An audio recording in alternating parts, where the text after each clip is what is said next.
This came across my feed, this thumbnail, a couple of times now. Janine Berdin. I have no idea who this is. We're about to find out from where she is from whence she comes henceforth. And we're going to check it out. But it just keeps popping up on my feed. And I thought, why not check it out? Because it's called, What If I Miss You for the Rest of My Life? Which sounds very dramatic, but also very interesting when we talk about the psychology behind that kind of a question and the fear behind it. Like, where is Janine Berdin from? And I just want to find a Google article. Nowadays, it just seems like it goes to AI right away, and that is frustrating to me. How do you guys feel about that? What do you think about AI and the whole data centers popping up everywhere? It feels like they're shoving it down our throats more and more, even when I'm just literally, even without being on AI mode, when I'm just trying to find some information. Her ethnicity is Filipino, huh? Is that right? She sings as Tagalog. Born in 1989, a Filipino actress, TV host, model, and beauty pageant title holder. Is that correct? Janine Berdin, beautiful young lady with the song, What If I Miss You for the Rest of My Life? Have you ever wondered that? Asked that about somebody? What if I miss you for the rest of my life? I'm excited to check this one out with you.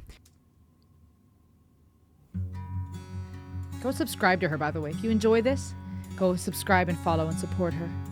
How could I forget your pretty face? When you go to places, do you think of me? Ooh. Please think of me. A year has passed and I thought I've moved on. I admit you won, now please come back to me. Won't you come back to me? Her voice is beautiful, so sweet and feminine and clear, but a lot of vocal control.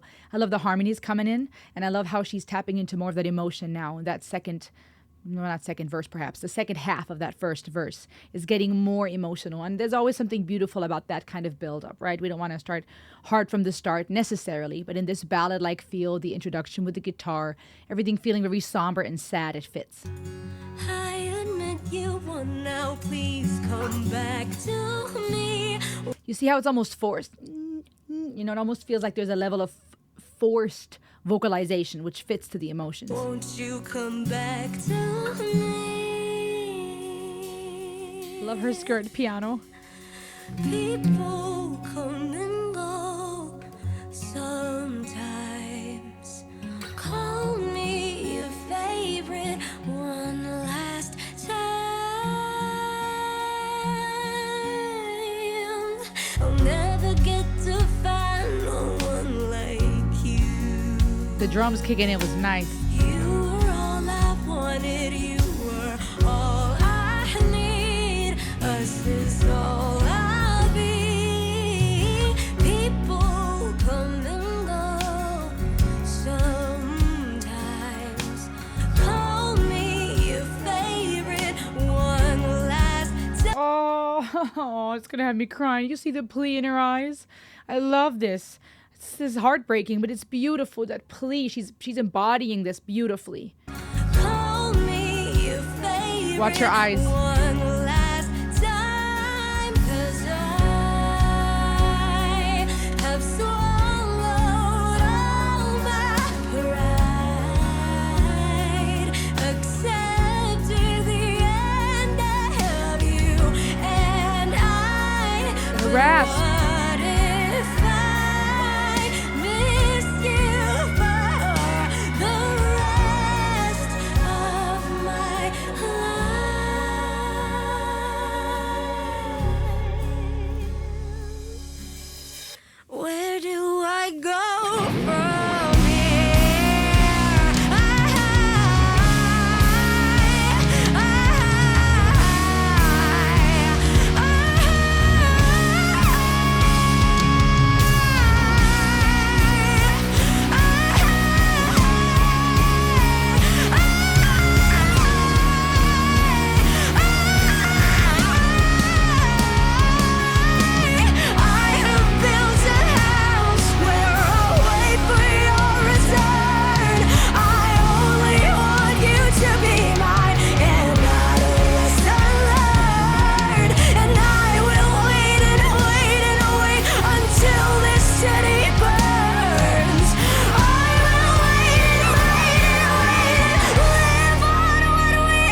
How could I forget your pretty face when you go to places? Do you think of me? Please think of me.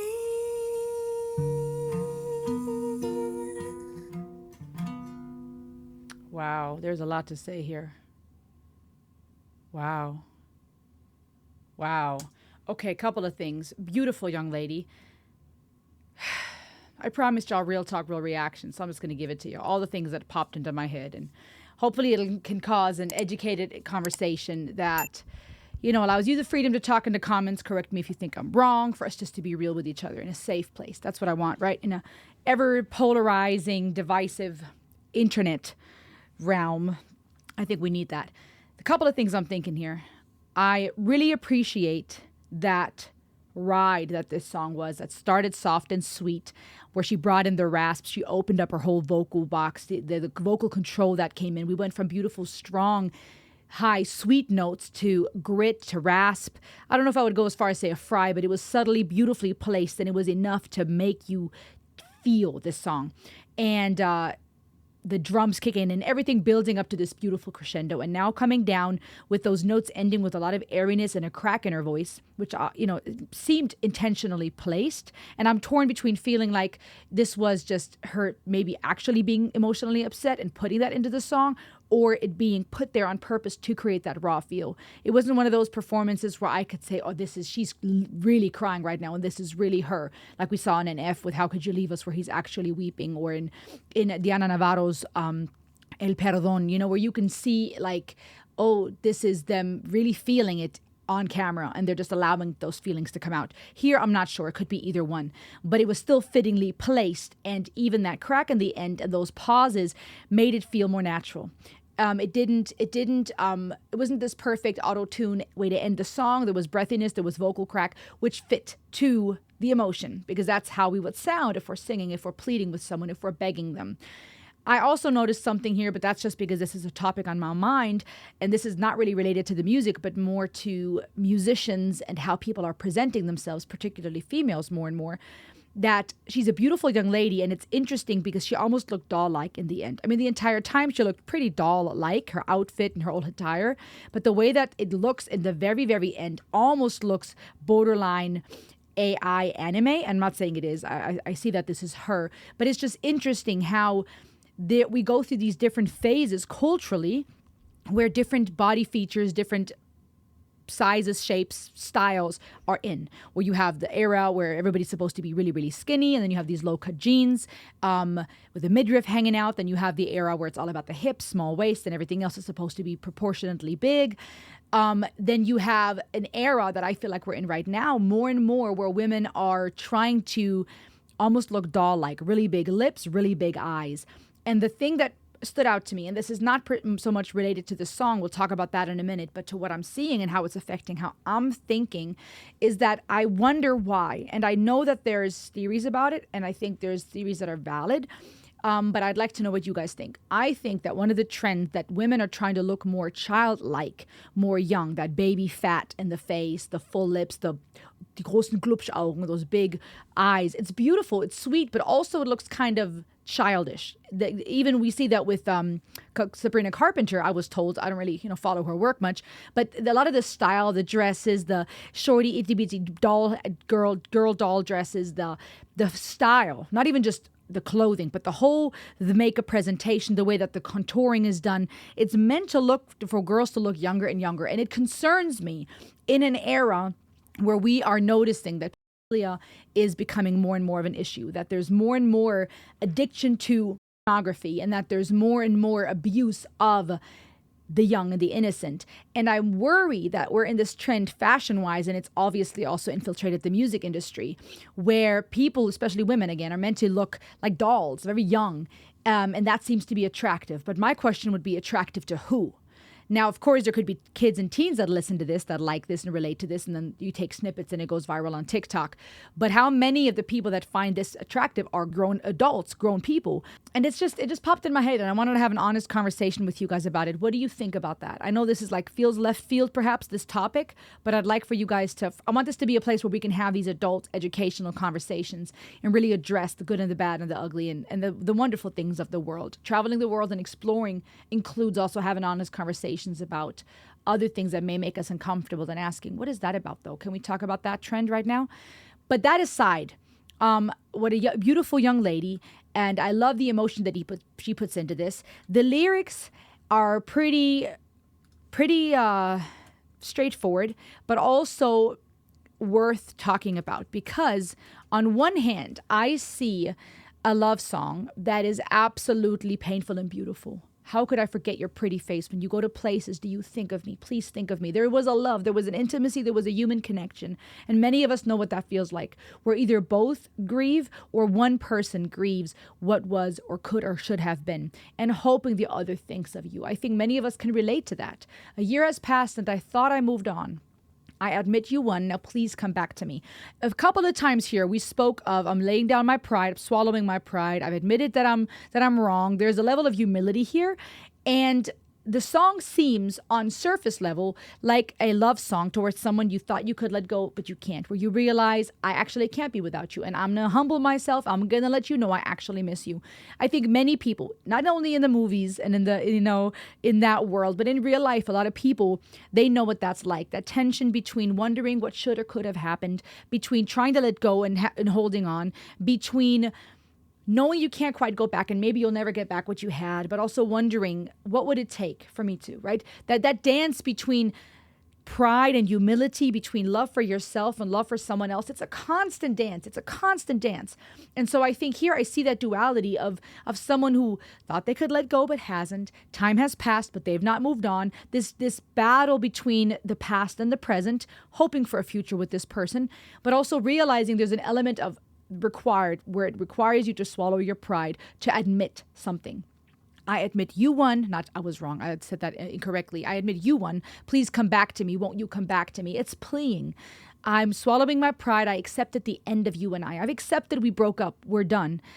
But what if I miss you for the rest of my life? What if this is how I'm going to feel forever? I think that is a very real feeling. What if I can't ever fully let go of these questions of what would have been? And especially when you don't get closure. And I think as nice closure seems in the books and in the movies, in real life, a lot of people don't get closure. After a breakup, when someone dies or whatever it may be, closure is one of those things that we look for. Scientifically, our brain is wired to often want closure, to solve the puzzle, to solve the mystery, to find the end of the rope. But at the same time, life is not like that. A lot of times we're left with more questions than answers. At times we are left with no closure, no way to say goodbye, or no way to tell people what we really felt or how they really hurt us or what happened. And there is an element when we talk about separation, division, fighting, tension that requires swallowing our pride, admitting we're wrong, or letting the person know how we feel. That takes humility to humble ourselves and to go, okay, I'm going to make myself vulnerable here and tell you how much I love you or I miss you. I've built a house where I wait for your return. And as the crescendo kicked in of this song and everything got more intense, the rasp in her voice intensified, the vocal fry at times, the drums kicked in, that whole ballad build up to the elements of rock even. It was emotional. Now she's talking about, I've built a house where I wait for your return. I'm going to wait for you. Not only have I let you know that I don't know if I can live without you, I miss you. What if I miss you for the rest of my life? Now I'm doing something about it. I'm building a house, which is a very permanent thing, right? It's a very fixed thing. Where I wait for your return. I only want you to be mine and not a lesson learned. I don't want you just to be something that I had to learn or go through. I want you to be mine. And there's this duality here, like I said, on surface level, a romantic song of missing someone, but on a deeper level, a conversation starter about where is something love and where does it become fixation? Where does it become obsession? When you can't let go, when you're willing to build a house. I know she didn't mean literally, but it's still symbolic for something fixated and strong and permanent. I wait for your return, and I will wait and wait and wait until the city burns, right? Things are getting a little more obsessive here now. We're willing for a city to burn. We're willing to wait that long. I'll wait and live on what we were. And that's where psychologically, I think the interesting conversation begins. Is there a point, and this goes also for grieving when death is involved, where when a person has not reached some type of acceptance phase in the stages of grief, when you're constantly stuck for years and years and years and years in that phase of deep sadness or denial or anger, is there a time, even though there should be no time limit on grief, a time where we would want to see a natural progression into acceptance? Doesn't mean that people are not sad or angry anymore. It doesn't mean people don't miss the other anymore in the face of death or a breakup or whatever. But we would often, I think, but the question arises, is there a point when it's unhealthy to not let go, or at least try to still somehow move on with life? Where is that dance, right? And when she asks, what if I miss you for the rest of my life? I think that's a poignant question, a beautiful title for a song as well. But that question of, what if this is what it's going to be like? What if I really can never move on? I don't want to do that, right? Who of us wants to miss something or someone for the rest of our lives? I think that's kind of against our human tendency to want to have and to hold, right? We don't want to lose things. We don't want our loved ones to die. We don't want relationships that are good for us or that we make us happy. We don't want those to end. We don't want to miss for the rest of our lives. We prefer to have. And I think that question then that follows, where do I go from here? Where do I possibly go from here? What do you do when you feel like that feeling of uncertainty, of lack of closure, your brain looking for some type of closure, your heart looking for some type of relief of the pain? Where do you go from there when you feel like this may be what the rest of your life looks like? And I think that this song can be a conversation starter for exactly that. That dance between love, between asking that question and understanding that it's important to ask ourselves that as we move through the stages and chapters of our lives. What am I willing to miss? What am I willing to sacrifice? When we make decisions of who to marry or which relationship to end or to begin, when we make decisions for our children, in our careers, for ourselves, I think it is worthwhile asking, do I want to miss this or that for the rest of my life? Is this something I'm going to regret, right? These are important questions when you try to decide, because we are just finite, limited beings. We can't do everything at all times under the sun. Every yes to one thing is a no to something else. So as we work through life and decide what makes our life worth living, what gives our life meaning, it is good to ask that question. Is this something I will want to miss for the rest of my life, whatever that may be, relational or not?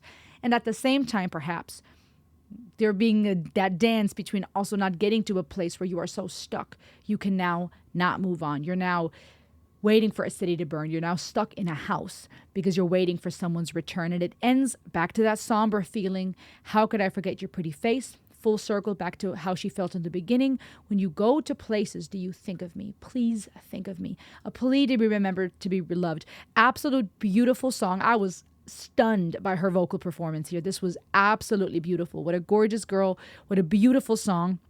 Thank you for processing with me all the thoughts and feelings that come into this and that I was experiencing. What are your thoughts? How did this make you feel? Where did your mind go as you were watching? And please understand, most of the time I like to stick to like a nice red thread when I'm reacting to a song. But today I kind of just let my, thoughts fly, and I wanted to let you have some insight as to where my mind is going, what I think about her singing, about the composition, about the lyrics, about her appearance. I want to allow this place to be a space where we can have those conversations, because I know that's what happens when we react to music. When we listen, we notice things. You might be fascinated with her tattoos. My mind went to that clock on her arm that is an armband, if you will. Looks like some type of watch, wrist armband that she has up over her arm. The cross necklace. We're all going to notice different things, and it affects how we interpret, how we hear, how we like or dislike a song. So bear with me as I share with you these parts of my mind and where my mind goes and the questions that it brings me to. What do you think? How does it make you feel? Talk to me in the comments, subscribe for more, and I'll see you on the next ride. Oh, and go make sure to check out and support and subscribe to Janine Berdin. I'll see you guys on the next ride. Ayo!